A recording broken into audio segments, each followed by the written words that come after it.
हम श्री संतोष दास जी के ऊपर सबसे अधिक प्रसन्न इसी बात से रहते हैं कि इन्होंने अपनी युवावस्था में श्रद्धेय श्री मुरारी बापू जी का आश्रय लेकर के ये खूब कथा सुनते हैं। इस बात से मेरा मन बहुत प्रसन्न है।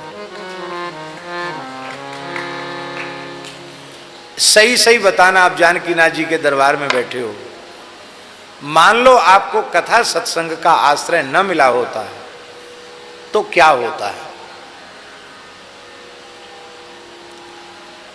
हर मनुष्य के लिए ये बात है, कथा का आश्रय, सत्संग का आश्रय।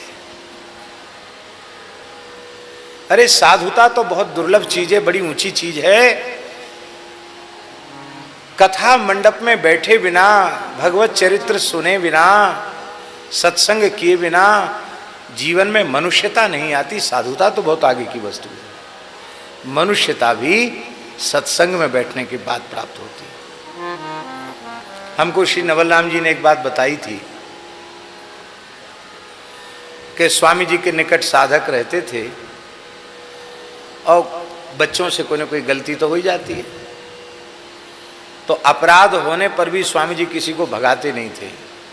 वो कहते थे वो प्रार्थना में आ रहा है कि नहीं, सत्संग में आ रहा है? बोले आ रहा है। बोले तब कोई बात नहीं, तब गलती हो गई ठीक हो जाएगा।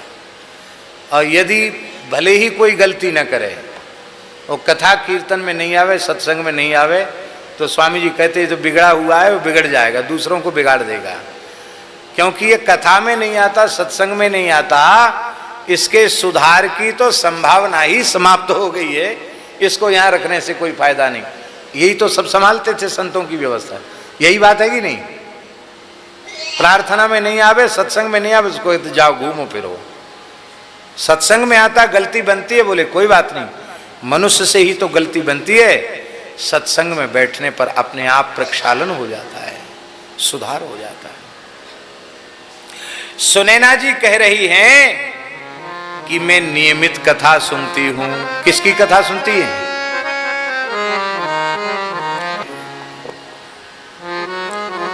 तो मानस के प्रधान वक्ताओं में भरद्वाज जी को सुनाने वाले प्रधान वक्ता श्री याज्ञवल्क्य जी हैं, और गरुड़ जी को सुनाने वाले प्रधान वक्ता श्री कागभूषुंडी जी हैं, और पार्वती जी को सुनाने वाले प्रधान वक्ता श्री शिव जी हैं, और अपने मन के माध्यम से सबको सुनाने वाले कौन है?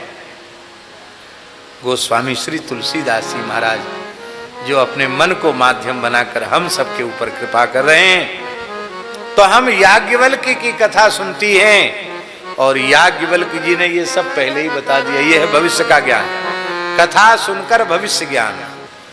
श्री सुनैना जी ने माताओं को प्रणाम किया और प्रार्थना की कि आपकी आज्ञा हो तो हम अपनी पुत्री, प्राण प्यारी पुत्री सीता जी को अपने निवास स्थान पर ले जाएं। हैं? क्या मर्यादा है? कोई राजमहल नहीं है, चित्रकूट है, पर वहां भी कैसी मर्यादा है। माताएं शिक्षा लें इस बात से। बात कुछ है ही नहीं घर में, कोई हल्की फुल्की सी कोई बात बनी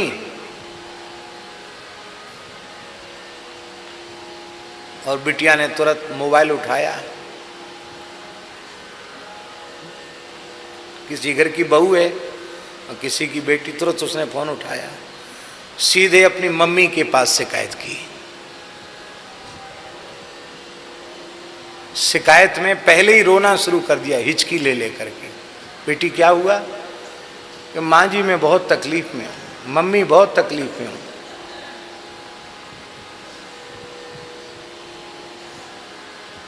तो फौरन चली आओ,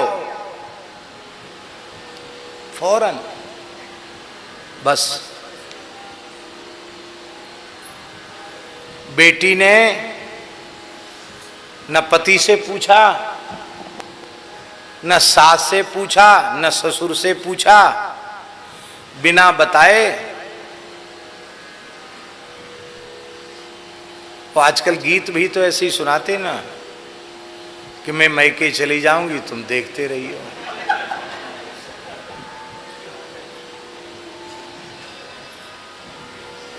इसी संस्कृति ने भारतवर्ष का सर्वनाश किया है।